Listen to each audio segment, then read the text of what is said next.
2024 has been a pretty big year. I got broken up with, and a hurricane flooded my home and destroyed it, leaving me with crippling depression. But there's some pretty fucking good anime that came out as well, so let's rank all the anime I watched in 2024. Starting off this list, the most unexpected anime for me this year had to have been Blue Exorcist. Season 1 came out around the same time that I learned what jerking off was, which, you know, it made this anime quite the memorable experience for me for just a couple of reasons. So I think it's pretty safe to say that I didn't expect a new season coming. But I gotta be honest here, what the fuck is this? This might be one of the worst character design switch-ups of all time. Like, look at this side by side. The one on the right looks like he'd help me pass my calculus class, while the one on the left looks like he'd be taking my virginity. But I don't know if it's just me who feels this way, so if I sound like Sakura bitching to Naruto about having parents, please just let me know. But I just really couldn't continue after a couple of episodes. The script writing and the pacing just left me so confused most scenes, and I didn't even understand how we went from one moment to the next. If you haven't seen the show, watch season 1 and just stop there. It's an easy A-rank anime if you let it be. But season 3, D tier. I was reincarnated as the 7th prince so I could take my time perfecting my magical ability. I mean, that name really does leave a lot of room for suspense on what this anime is about, right? But before I say anything about this anime, I feel like it should be known that this is the protagonist, and he's a 10-year-old boy. But I mean, if you ignore the slight hints of child pornography throughout the show, it wasn't that bad of an anime. For just another isekai, the animation's actually pretty fucking good, and there's a lot of really funny fight scenes that go on because people don't realize how OP the main character is. So if you have the spare time and lack of things to do in your daily life, I'd say it's worth the watch. But I have my eyes on some of you sick motherfuckers who better not be watching the anime for the wrong reasons. B tier. Jobless Reincarnation Season 2 Core 2. I have no words in my vocabulary that could properly glaze this anime like it's meant to be. Out of all the absolute brain rot, no creativity isekai out there, Jobless Reincarnation is like a breath of fresh air from the Swiss Alps. I don't think I've ever seen another MC that has to go through the same problems that Rudeus faces on a daily basis. The first half of Season 2 was hilarious and focused mainly on Rudeus trying to solve his erectile dysfunction while simultaneously trying to figure out if he was part of the LGBTQ or not. And I mean, those are all problems that we can relate to, right? Right, guys? Guys? But the second core was an absolute masterpiece. It completely shifted gears from the comedic, slower plot development to then a serious quest to find his mother and save her with the help of his dad and his friends. For those of you that haven't watched it, I'm not gonna spoil too much, but let's just say this. We started season 2 as boys, and we ended it as men. God tier. This anime makes me feel things in my pants that I'm not sure I'm supposed to be feeling. Reincarnated as a slime, season 3. For the longest time, this show has always been a comfort show of mine. It always gave me that feeling of being a kid again and playing World of Warcraft, leveling up, exploring new places, getting new items, but instead all through watching Rimuru. But I'm gonna be honest, I couldn't tell if I was reading a light novel this season or watching an anime. This whole season could pretty much be summarized by this very canon clip. So guys, great news actually. In these last 24 episodes, we've saved quite a lot of money for not animating me with any facial features moving, and also only having boardroom conversations. So we're going to be throwing a festival. Oh geez, man, I hope I don't have to fight anybody. You exceeded your daily word limit 5 minutes ago, shut the fuck up. Oh, well, come on, guys, let's be nice. Festival.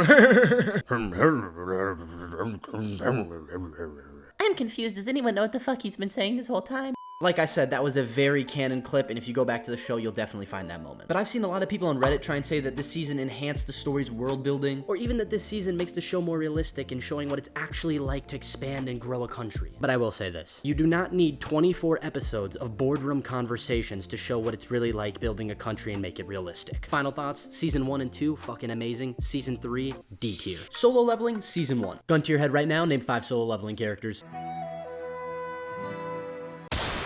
Now, although I can't remember anyone's names besides Jinwoo and Igris in this anime, it without a doubt is peak fiction. The animation is comparable to Infinite Budget Slayer. There quite literally isn't a single filler episode in the entire season, and if you've read the manhwa, you know this isn't even the good part of the story yet. Honestly, the only thing this anime has nothing of is fan service. Unless you're gay, because in that case, this show would be perfect, considering it just glazes Jinwoo for about 23 minutes every episode. So far, season 1, S tier. Wistoria 1 and Sword, season 1. In my opinion, this anime's gotta be one of the best new-gen animes we've gotten in the last couple of years easily. Like, please, just look at this first episode's animation. I really mean this, I was starstruck. The moment I saw the color grading, the structural designs, and all the little detail added to every little pixel on the screen, I just knew that this was going to be a fucking masterpiece. You can just feel the love that was poured into this anime and the care that the animators have for it. In my opinion, this anime feels a lot like Black Clover, but without having to hear Asta just scream for no reason every 5 seconds. Which in my opinion, that alone makes this anime S tier. This is definitely one of those ones that if you haven't watched it, go and watch it right now, you're not gonna regret it. The Ossan Newbie adventurer trained to death by the most powerful party became invincible, or for short, some people call it TONATTDBTMPPBI. I'm gonna be honest, this anime really is a hard one not to love. Unlike damn near every other anime with the protagonist being another 14-year-old that just casually has superpowers, instead it's about a 30-year-old man named Rick who's starting to finally follow his lifelong dreams to be an adventurer. But since people usually become adventurers in their late teens, it shows the difficulties of starting off in a profession that feels like a young man's game. Younger adventurers constantly call him a middle-aged man and make fun of him, but there really is a deeper message here. Regardless of your age and where you're at in life, it's never too late to follow your dreams and make your goals a reality. The anime has plenty of hilarious moments and a perfect mix of comedy and action with great pacing and an actual plot behind it that is slowly making itself more apparent throughout the season. Oh, and also there's a Renet. A tier. ReZero Season 3. Now, if there's one thing you should know about me, if nothing else, it's that I would probably sacrifice a small infant child for ReZero to continue making seasons. This anime is up there on the Mount Rushmore of anime for me and will always be a top recommendation of mine. This is quite literally the only anime that has made me pick up a light novel and read a real book with a smile on my face. It has such intricate plot development with amazingly written characters that all have such unique mannerisms and personality that brings this ReZero world to life. I highly recommend you watch this anime if you haven't. It is absolutely gut-wrenching cinema. Season 3 started off pretty nonchalant, if I do say so myself, until shit got chalant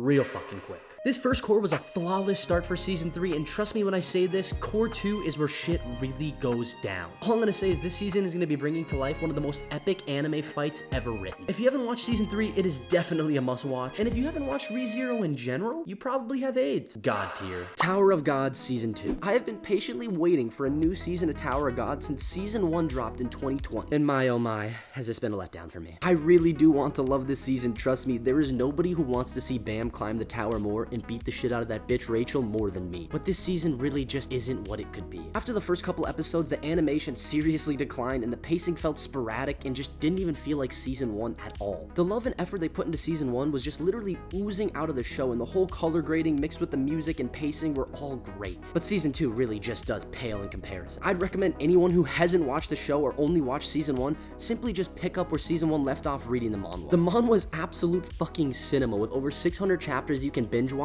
I quite literally got caught up with it in 2 weeks. And I mean, if I'm gonna be truthful, I might get shit on for this, but it tops solo leveling manhwa with ease. Solo leveling may have the better art, but Tower of God has a much better story. I really do hate to do this, but for Season 2 alone, I'm gonna have to put it in C tier. Frieren Beyond Journey's End. I know this anime technically came out late 2023, but it continued its season into 2024, and it's too fucking amazing to not be included in this tier list. This is a once-in-a-decade type of anime. I cannot stress enough how great this season has been. The soundtrack alone is one of the best soundtracks I've ever heard in my life, and I use it to study all the time. Like, I can't stress this enough, watching Frieren quite literally cured my depression once a week for 20 minutes. It's got god tier pacing with one of the most wholesome plots I've ever seen in an anime. Every episode, just like in the name, it literally feels like a journey. There really aren't many anime out there that are literally capable of bringing you to the verge of tears on the first episode. Without knowing any of the characters on a deeper level, Frieren showed two simple emotions and hooked millions of fans right off the bat: regret and helplessness. I can imagine that the mangaka for this anime has his fair share of experience with grief and not getting to say goodbye just with how well this story was written. This anime really did make me realize how important it is to appreciate the people in your life while they're still around. I really could go on and on about this anime, but it would need an entire video to do it justice, so instead, I'm just gonna leave this little clip here for now to show you something.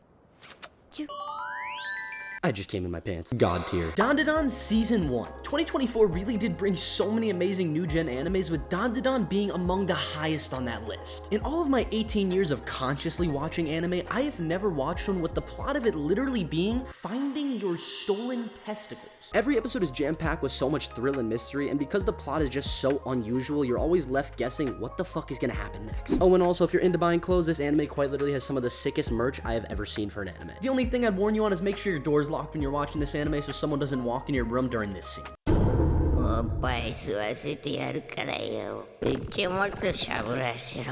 I'm just not really sure how you'd explain that to the average person. S tier. The Wrong Way to Use Healing Magic Season 1. This is basically just another one of those 1,000 isekai that come out every year that you probably haven't seen unless you're a degenerate with too much free time like me. But do not fear, because if you subscribe to this channel for the small price of not losing your virginity anytime soon, I'll make sure that you never have to suffer through another garbage isekai again. Think about it for a second. But if I'm gonna be honest, this show actually wasn't that bad. I mean, it isn't gonna change your life like a Re-Rem or Frieren, but it had me catching myself alone in my bedroom at 2 a.m. giggling, and that's all you can really ask for from one of these types of animes. Oh, and I mean, if you're into Jack Muscle Mommies, this show also has that. B tier. Robin's boobs.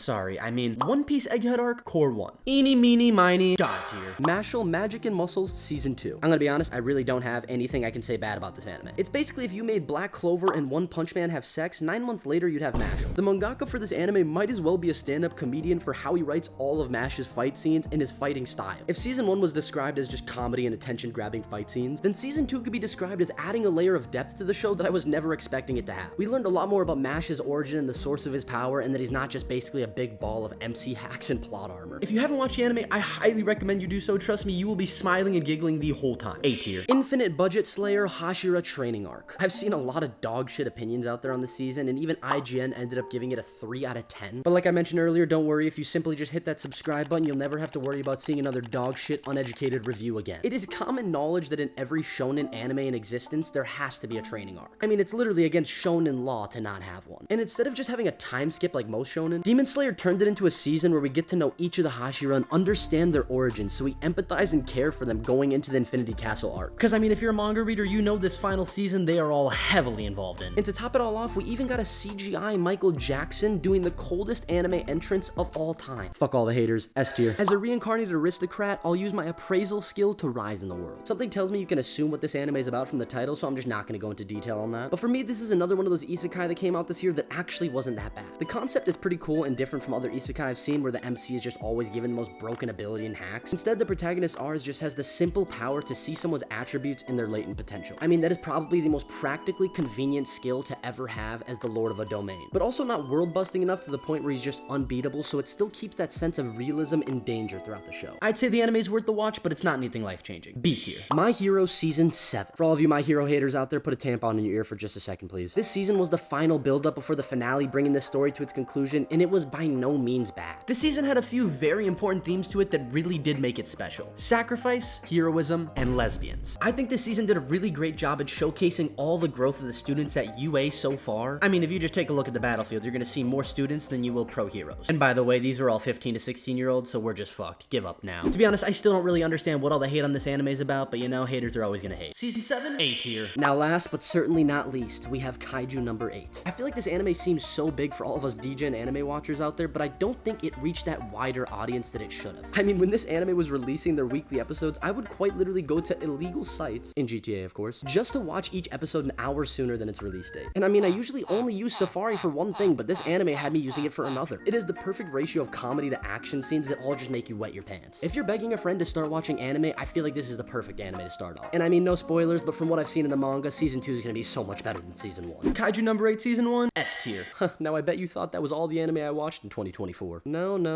I don't talk to women. So here's a quick round of some honorable mentions. Ari Fuertes Season 3, Dogwater, D tier. The healer who was banished from his party, also Dogwater, D tier. Demon Lord Retry R, kinda funny, but mainly mid, C tier. Tsukimichi Moonlit Fantasy Season 2, worse than Season 1, but still lots of titties, C tier. No Longer Allowed in Another World, highly relatable, C tier. Chillin' in Another World with level 2 super cheat powers, no plot, D tier. Remonster, entertaining but mainly mid, C tier. Failure Frame. If the animation for this show was better and didn't have a $15 budget, it could have serious potential, C tier. Now that pretty much sums up my 2024 in anime, and I really do hope that your 2024 also left you with some good memories. I know that around these times when one year ends and another starts, it can be filled with a lot of mixed emotions, and when most of us look back at previous years, it always feels like there was more that we could have done. But please, don't let that discourage you from what you can do right now. Life moves quickly, man, and events in our life happen so fast, it's almost like we blink and events that were important yesterday aren't important anymore today. But that means that the same goes for negatives in your life. They come and they'll surely go as well. We all have the ability to take that negative and turn it into something good. The people that you look up to in your life aren't any different from you. The only thing is they started at some point and they just kept going. And I know it sounds cringy, but at the end of the day, you have to remember that life is coming from you. It's not coming at you. So you make your life what you want it to be every day. Whatever you set your mind to, create a plan and take those first steps, and fuck any negative energy. Only focus on your vision. Nobody has the vision that you have. As long as you're still here, you can make a change. Just remember that regardless of what happens in your life, keep moving forward. Now I love you boys. See you in the next one. Peace.